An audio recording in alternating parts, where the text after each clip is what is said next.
Assalamualaikum warahmatullahi wabarakatuh. Hai teman-teman kelas 6 Salman Al-Farisi. Jumpa lagi hari ini. Apa kabar semuanya? Mudah-mudahan semuanya dalam keadaan sehat walafiat ya. Baik, hari ini kita masih belajar tematik tema 5 Bupena Jilid 6B, materi muatan bahasa Indonesia, mencermati petunjuk dan isi teks formulir. Baik teman-teman, sebelum kita memulai, kita berdoa terlebih dahulu ya. Yuk kita angkat kedua tangan kita. Bismillahirrahmanirrahim. Raditu billahi rabba wa bil islami dina wa bim muhammadin nabiyya wa rasula. Rabbi zidni ilman warzuqni fahman. Baik teman-teman, disiapkan buku tematiknya dan buku Bupena Jilid 6B, disimak videonya. Nah, pada pembahasan kali ini, yang pertama adalah tentang formulir, yang kedua tentang riwayat hidup, dan yang ketiga adalah jenis teks formulir.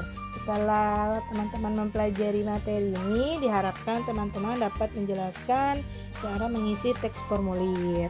Nah, untuk lihat halamannya teman-teman silakan buka Bupena Jilid 6B.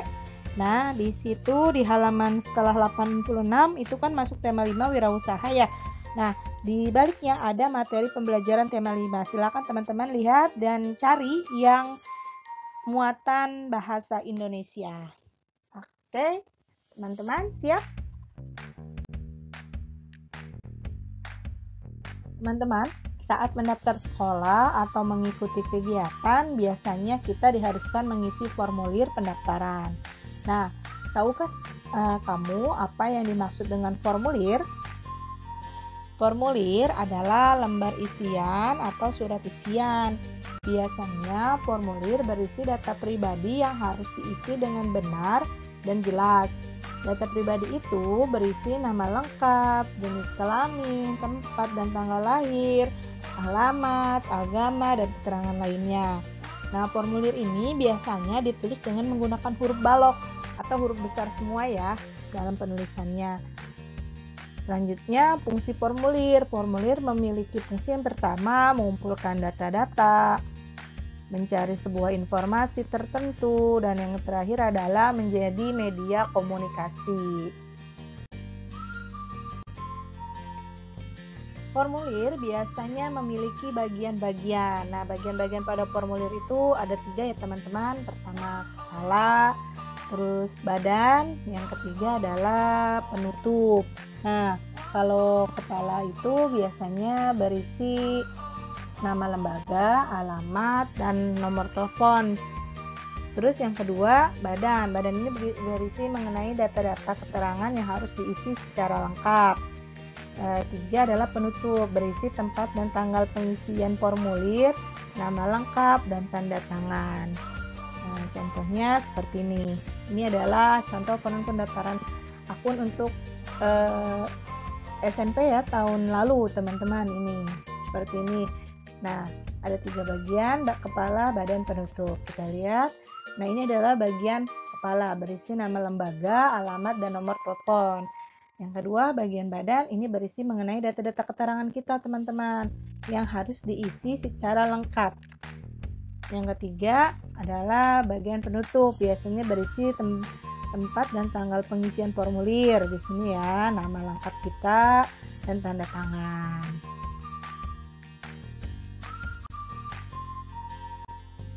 Lalu bagaimana sih cara mengisi formulir?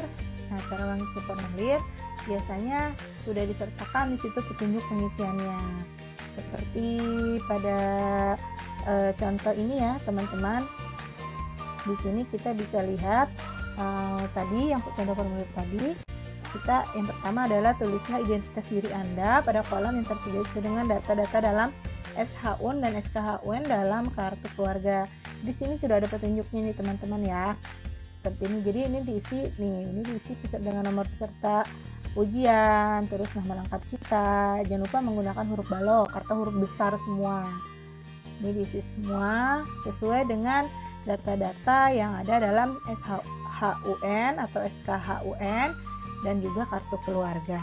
Nah, yang kedua di sini adalah tulislah sesuai dengan nomor induk kependudukan, NIK, dan nomor KK yang tertera pada kartu keluarga. Jadi tinggal isi, teman-teman isi sesuai dengan perintah di sininya. Kemudian jangan lupa diisi tanggalnya, nama teman-teman, dan juga tanda tangan. Nanti untuk pengisian formulir itu disesuaikan dengan jenis formulir tersebut, teman-teman. Seperti itu. Nah, sekarang kita akan belajar tentang riwayat hidup. Apa sih daftar riwayat hidup? Nah, daftar riwayat hidup itu merupakan data yang berisi mengenai diri kita atau berisi tentang informasi diri seperti nama, tempat dan tanggal lahir, nama ayah, nama ibu, pendidikan, kegemaran, dan alamat. Nah, dalam daftar riwayat hidup biasanya digunakan untuk keperluan mendaftarkan diri.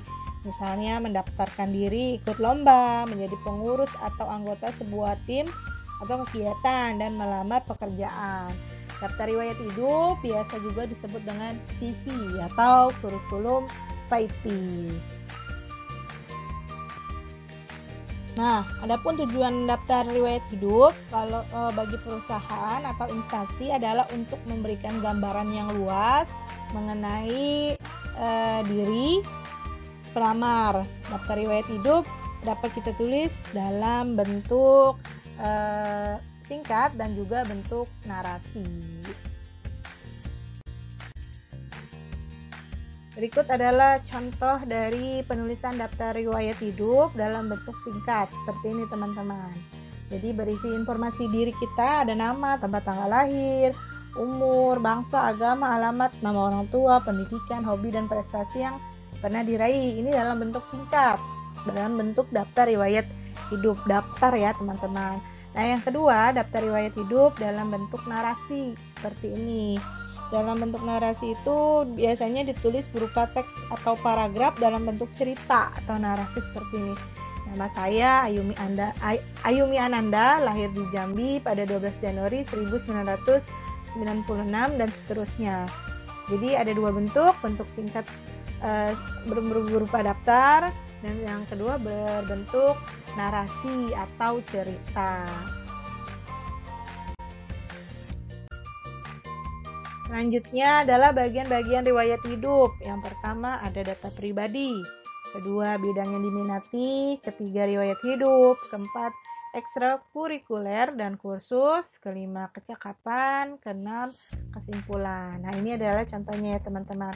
Ini daftar riwayat hidup biasanya untuk di kegiatan sekolah ya, karena ada ekstrakurikulernya. Nah, ini bisa diisi jenis kelamin, nama, tempat tanggal lahir, ini diisi.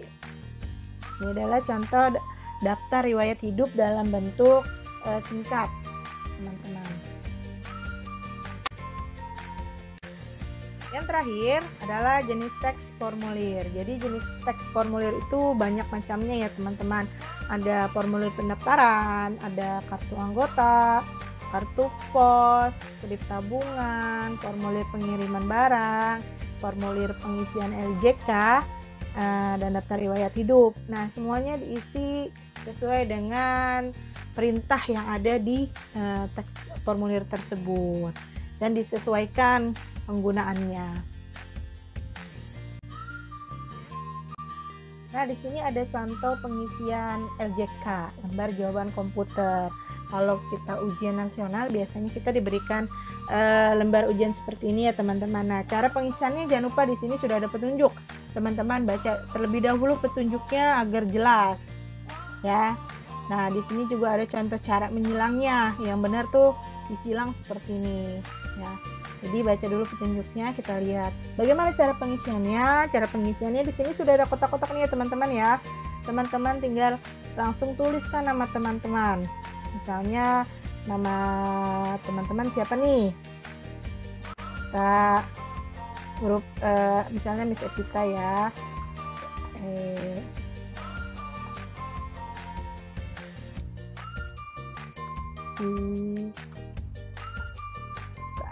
mohon maaf ya agak berantakan.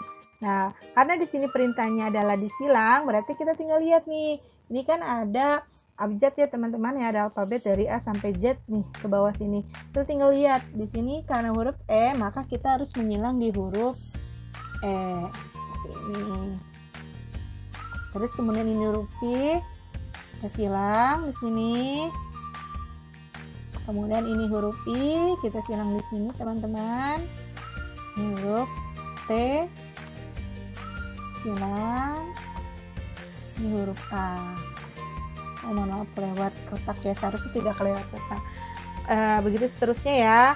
Nah, di lengkap satu, karena kan ingat ya pengisian formulir itu menggunakan huruf balok, jadi pakai huruf besar semua. Di kotak di lengkap, di sini nama kedua kalian seperti itu. Ini juga diisi di sini nomor pesertanya sesuai dengan data nanti yang kalian terima. Ini tanggal lahir kalian, misalnya tanggal berapa, 03 ya, 0 di sini 0, di sini 3 misal, di sini bulan berapa, 12 misalnya.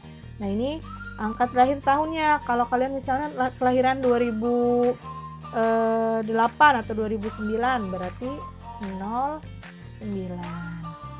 Nah, ini pun tinggal disilang di sini 0, sama ya, mengikuti ini juga disesuaikan pelajarannya apa, tinggal disilang. Ini jangan lupa tanggal ujiannya, ini dibubuhkan tanda tangan kalian. Jangan lupa isi nama sekolahnya dan ini jawabannya. Seperti itu teman-teman, ini untuk cara pengisian LJK. Nah, alhamdulillah penjelasannya selesai. Ada tugas buat untuk teman-teman. Ini tugasnya adalah kalian buat daftar riwayat hidup kalian, buat daftar riwayat hidup kalian dalam bentuk singkat dan bentuk narasi. Nah, isinya ada apa aja tadi sudah kita pelajari ya di video ini. Jadi kalian buat dulu dalam bentuk singkat daftar riwayat hidup, kemudian dibuat juga bentuk narasi, kemudian seperti biasa difoto tugasnya dan upload tugasnya melalui link yang nanti Miss berikan di grup kelas. Jika teman-teman ada yang kurang jelas silahkan ditanyakan ya.